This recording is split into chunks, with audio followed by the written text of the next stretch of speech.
Assalamu alaikum everyone. Hope you all will be fine. I welcome you to your channel English with Purpose.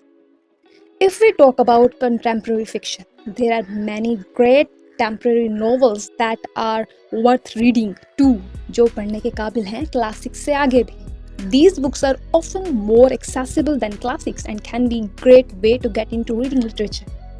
कुछ famous books जो आगाज करने वालों में बहुत मशहूर हैं, मैं आपको बताती हूँ. The book thief. ये बुक थीफर के मुतालिक है, वो लड़की जो बुक्स चोरी करती है और अपने नेबर्स के साथ शेयर करती है. Next one is a hunger games. ये एक खतरनाक गेम में पार्ट लेने की कहानी है.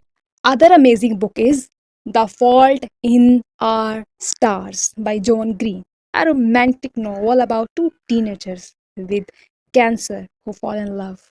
Another amazing book is The Kite Runner by Khalid Hussaini, a coming age of story that in Afghanistan दो लड़कों के मुतालिक जो बेस्ट फ्रेंड होते हैं और मजबूर होकर मुल्क उनका छोड़ना. Amazing storytelling.